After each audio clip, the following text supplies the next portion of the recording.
नमस्कार, स्वागत है आपका हमारे चैनल पर। मैं हूं आपके साथ शिप्रा सैनी। महाराष्ट्र में एनसीबी के जोनल डायरेक्टर समीर वानखेड़े और एनसीबी के नेता नवाब मलिक के बीच जो आरोप प्रत्यारोप का सिलसिला है वो बॉम्बे हाई कोर्ट में भी जारी है, लेकिन बावजूद इसके नवाब मलिक संभलने का नाम नहीं ले रहे हैं। नवाब मलिक की ओर से हर रोज प्रेस कॉन्फ्रेंस की जा रही है। समीर वानखेड़े पर तमाम नए आरोप मढ़े जा रहे हैं और अब इसी कड़ी में नवाब मलिक एक बार फिर प्रेस कॉन्फ्रेंस की, जिसमें उन्होंने एनसीबी अधिकारी समीर वानखेड़े को घेरते हुए ये आरोप लगाया कि दरअसल उनकी जो पहली पत्नी थी उन्हें भी समीर वानखेड़े ने नहीं छोड़ा, उनके परिवार को परेशान किया, उन्हें धमकी दी। आरोप यहां तक लगाए गए कि दरअसल वानखेड़े ने अपनी पहली पत्नी के चचेरे भाई को ड्रग मामले में गलत तरीके से फंसाया ताकि उसके परिवार पर उसके खिलाफ ना बोलने का दबाव बनाया जा सके। ये आरोप नवाब मलिक की ओर से प्रेस कॉन्फ्रेंस करते हुए लगाया गया है। इतना ही नहीं, आरोप ये भी लगाया गया है कि वानखेड़े ने ये भी सोचा कि उनकी पहली पत्नी उनके खिलाफ कुछ बोल सकती है, इसलिए वानखेड़े ने उनके चचेरे भाई पर ड्रग रखने का आरोप लगाया और उनके भाई को जो महाराष्ट्र पुलिस के एंटी नार्कोटिक सेल है उसके माध्यम से गिरफ्तार करवाया गया। तो ये बयान नवाब मलिक का सामने आया है। आपको बता दें, पूरा मामला कोर्ट में चल रहा है। बॉम्बे हाई कोर्ट 22 नवंबर को इस पूरे मामले पर फैसला सुनाएगी, लेकिन बावजूद इसके नवाब मलिक के ये आरोप थमने का नाम नहीं ले रहे हैं। हर रोज नई प्रेस कॉन्फ्रेंस, नए आरोप और इस तरीके से एनसीबी के अधिकारी समीर वानखेड़े को घेरा जा रहा है। नवाब मलिक के पास जब तमाम हथकंडे फेल हो चुके हैं तो उसके बाद अब उन्होंने उनकी जो पहली पत्नी थी शबाना, जिनसे उनका तलाक हुआ था 2016 में, दरअसल उनकी पूरी खोजबीन जो है वो शुरू कर दी है और इस कड़ी में वो लगातार समीर वानखेड़े पर आरोप लगा रहे हैं। आरोप ये भी लगाया गया है कि उनकी पहली पत्नी के परिवार को धमकी दी गई थी, अगर उन्होंने वानखेड़े के खिलाफ बात की तो पूरा परिवार को ड्रग पैडलर करार दे दिया जाएगा। इस तरीके की धमकी जो है वो समीर वानखेड़े की ओर से उनकी पहली पत्नी शबाना के परिवार को दी गई।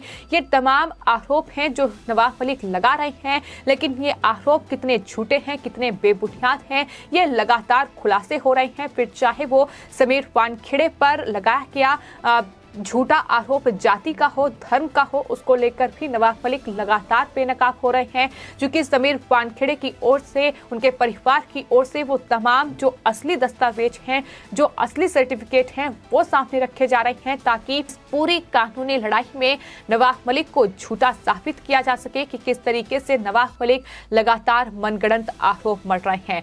आपको बता दें, न सिर्फ समीर वानखेड़े की पहली पत्नी और उनके परिवार को इस पूरे मामले में नवाब मलिक ने घसीट लिया है, इस तरीके से एनसीबी के अधिकारी पर आरोप लगाए हैं, बल्कि इसके अलावा 3 और बड़े आरोप जो हैं वो समीर वानखेड़े पर लगाए गए हैं और ये नवाब मलिक की ओर से कहा गया है कि ये आरोप इतना तय करते हैं कि समीर वानखेड़े की नौकरी जाना तय है। ये नवाब मलिक कह रहे हैं और कहा है कि समीर वानखेड़े ने एक के बाद एक कई फर्जीवाड़े किए हैं। इस फर्जीवाड़े में उनके पिता भी शामिल हैं, जो खुद नवाब मलिक लगातार महाराष्ट्र में मंत्री पद का दुरुपयोग कर रहे हैं, जो खुद तमाम फर्जीवाड़े कर रहे हैं। किस तरीके से वो जमीनों को खरीद रहे हैं, किस तरीके से फर्जी कंपनियों के माध्यम से वो पैसों का लेन देन कर रहे हैं। उनके बेटे, उनके तमाम परिवार के सदस्य और रिश्तेदार उन तमाम कंपनियों के हिस्सेदार बने हुए हैं। ये खुलासे खुद बीजेपी की ओर से किए गए हैं और चूंकि अब नवाब मलिक पूरी तरीके से शिकंजे में फंस चुके हैं, जो उन्होंने समीर वानखेड़े को फंसाने के लिए जाल बुना था, अब उस जाल में खुद नवाब मलिक फंस चुके हैं। आने वाले वक्त में बड़ी कानूनी कार्रवाई उन पर हो सकती है और यही वजह है कि लगातार एक के बाद एक तमाम चीजें खंगाली जा रही हैं।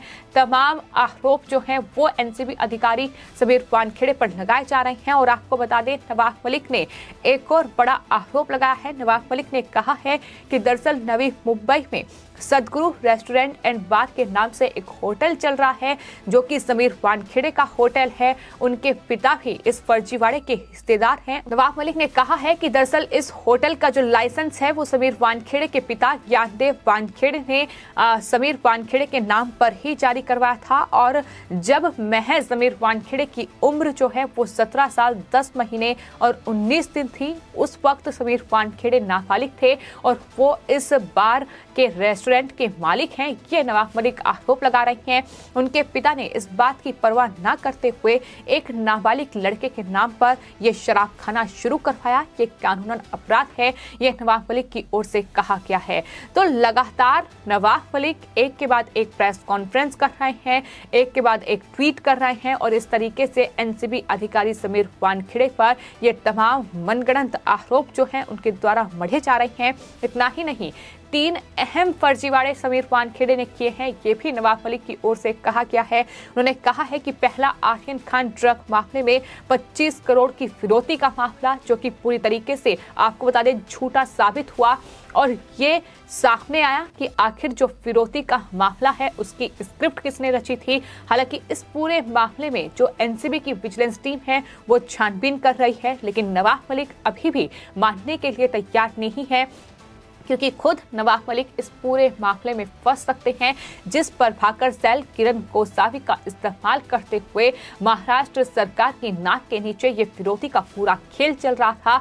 शिकंजे में नवाब मलिक भी आ सकते हैं और यही वजह है कि अभी भी 25 करोड़ की फिरौती का ये आरोप जो एक प्रभाकर सेल जो कि एनसीबी के गवाह है उसने लगाया था, उनके दावों में कितनी सच्चाई है ये पूछताछ के दौरान एनसीबी की विजिलेंस टीम के सामने खुलासा हुआ है कि किस तरीके से ये झूठी वसूली की स्क्रिप्ट जो है वो समीर वानखेड़े को फंसाने के लिए लिखी गई है, जिसमें आपको बता दें तमाम वो चेहरे बेनकाब हुए हैं, फिर चाहे वो सैम डिसूजा हो या फिर मनीष भानुशाली हो, प्रभाकर सेल हो या इसके अलावा सुनील पाटिल हो जो एनसीबी का संस्थापक सदस्य है, यानी सुनील पाटिल जिसने वसूली की ये पूरी स्क्रिप्ट रची और वही सुनील पाटिल एनसीपी नेता नवाब मलिक का करीबी है। तो ऐसे में ये कनेक्शन आखिर कहां तक पहुंच रहा है ये महाराष्ट्र की जनता समझ चुकी है।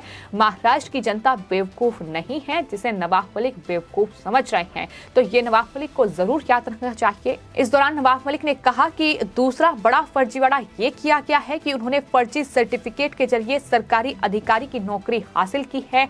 आपको बता दें जो फर्जी सर्टिफिकेट लगातार नवाब मलिक आरोप लगा रहे हैं कि समीर वानखेड़े और उनके पिता ज्ञानदेव वानखेड़े की ओर से बनवाए गए हैं और लगातार उनके पिता को दाऊद वानखेड़े करार दिया जा रहा है, उस पर भी परिवार की ओर से तमाम स्पष्टीकरण तमाम जो सफाई है वो पेश की गई है। और अब ये पूरा मामला बॉम्बे हाई कोर्ट में है जहां दस्तावेजों को खंगाला जा रहा है कि आखिर इन आरोपों में कितनी सच्चाई है। ये फर्जीवाड़े का आरोप किसी और ने नहीं बल्कि नवाब मलिक ने लगाया है, लेकिन नवाब मलिक किस तरीके से खुद ही डॉक्यूमेंट में फर्जीवाड़ा कर रहे हैं इसका खुलासे भी लगातार हो रहे हैं। और अब एक ये नया आरोप कि मुंबई में सदगुरु रेस्टोरेंट एंड बार नाम से जो होटल चल रहा है वो समीर वानखेड़े के नाम पर है, इसकी भी जांच होगी तो नवाब मलिक जरूर फंसेंगे। लेकिन फिलहाल नवाब मलिक अपने ही बुने जाल में फंस चुके हैं और यही वजह है कि इस तरीके से वो लगातार एक के बाद एक तमाम मनगढ़ंत आरोप लगा रहे हैं। और एक बार फिर से धमकी नवाब मलिक की ओर से दी गई है कि इन आरोपों की जांच होनी चाहिए। समीर वानखेड़े की नौकरी जाना तय है, इससे पहले नवाब मलिक उन्हें जेल में भेजने की धमकी भी दे चुके हैं। तो नवाब मलिक एनसीपी के नेता हैं और आपको बता दें अल्पसंख्यक मंत्री हैं उद्धव ठाकरे सरकार में, लेकिन जब से आर्यन खान ड्रग मामला सामने आया है जिसमें समीर वानखेड़े ने रेड की थी और इस पूरे मामले को उजागर किया था, जिसमें आर्यन खान शाहरुख खान के बेटे की गिरफ्तारी भी हो चुकी है, उस पूरे मामले के सामने आने के बाद ही लगातार नवाब मलिक समीर वानखेड़े जैसे अधिकारी पर हमलावर हैं। लेकिन इस पूरे मामले में अगर किसी को बचाने की कोशिश हो रही है तो वो है नवाब मलिक के दामाद समीर खान, जिसका केस एनसीबी एसआईटी ने दोबारा खोल दिया है। समीर खान आपको बता दें ड्रग मामले में जनवरी में गिरफ्तार किए गए थे और 8 से 9 महीने वो जेल में रह चुके हैं। अब दोबारा उन पर गिरफ्तारी की तलवार लटकी हुई है। उन्हें बचाने के लिए ही एनसीबी के अधिकारी समीर वानखेड़े पर ये आरोपों का सिलसिला लगातार जारी है, जिसमें नवाब मलिक बेनकाब हो रहे हैं और खुद अपने ही बुने जाल में फंसते दिखाई दे रहे हैं। तो कुल मिलाकर नवाब मलिक समीर वानखेड़े के पीछे पड़े हुए हैं, लेकिन बॉम्बे हाईकोर्ट में अब 22 नवंबर को इस पूरे मामले पर फैसला सुनाया जाएगा। और जैसे जैसे 22 नवंबर नजदीक आएगा वैसे वैसे नवाब मलिक की मुश्किलें बढ़ेंगी, क्योंकि आरोपों को साबित करने के लिए उनके पास कोई पुख्ता सबूत नहीं है। और यही वजह है कि नवाब मलिक लगातार प्रेस कॉन्फ्रेंस कर रहे हैं, ये आरोप मढ़ रहे हैं उनकी तरफ से। अब जो ये 3 फर्जीवाड़े समीर वानखेड़े पर लगाए गए हैं, उस पर कहा है कि तीनों सबूत अपने आप में काफी हैं कि समीर वानखेड़े की नौकरी जाए, साथ ही उनके ऊपर मुकदमा दर्ज कर उन्हें सजा दी जाए। केंद्र सरकार से भी अपील की गई है कि केंद्र सरकार समीर वानखेड़े की करतूतों पर आंख बंद करेगी तो ये साबित होगा कि वो समीर वानखेड़े के साथ है। तो इस तरीके से केंद्र सरकार को भी इस पूरे मामले में नवाब मलिक जैसे नेता घसीट रहे हैं।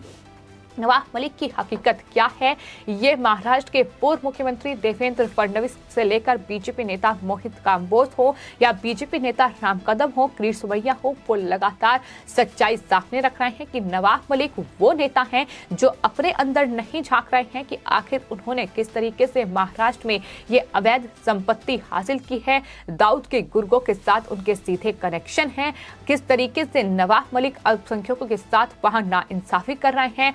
वक्फ बोर्ड की जमीन में बड़ा घोटाला उनकी तरफ से किया है, जो कि 900 करोड़ से ज्यादा का घोटाला है। किस तरीके से अधिकारियों का इस्तेमाल करते हुए उन्होंने वक्फ बोर्ड की जमीन ये कब्जाई है, मस्जिदों की जमीनों को कब्जा उन पर किया है। ये तमाम बड़े खुलासे हैं जो लगातार बीजेपी की ओर से किए जा रहे हैं और नवाब मलिक को बेनकाब करने का काम बीजेपी कर रही है। यही वजह है कि अब एक बार फिर से नवाब मलिक को प्रेस कॉन्फ्रेंस करने पर मजबूर होना पड़ा। हालांकि बॉम्बे हाईकोर्ट में 1 करोड़ 25 लाख रुपए का मानहानि का मुकदमा जो है वो समीर वानखेड़े के पिता ज्ञानदेव वानखेड़े ने नवाब मलिक पर दर्ज कराया है और मांग उसमें ये की गई है कि नवाब मलिक जो प्रेस कॉन्फ्रेंस कर रहे हैं उस पर रोक लगाई जाए। समीर वानखेड़े पर तमाम आरोप मढ़े जा रहे हैं, उस पर रोक लगाई जाए। और बॉम्बे हाईकोर्ट ने रोक लगाने की बात भी कही थी, लेकिन बावजूद इसके नवाब मलिक रोज सामने आकर प्रेस कॉन्फ्रेंस कर रहे हैं और इस तरीके के आरोप मढ़ रहे हैं। फिलहाल आपकी इस पूरे मामले पर क्या राय है, हमें कमेंट बॉक्स में जरूर लिखें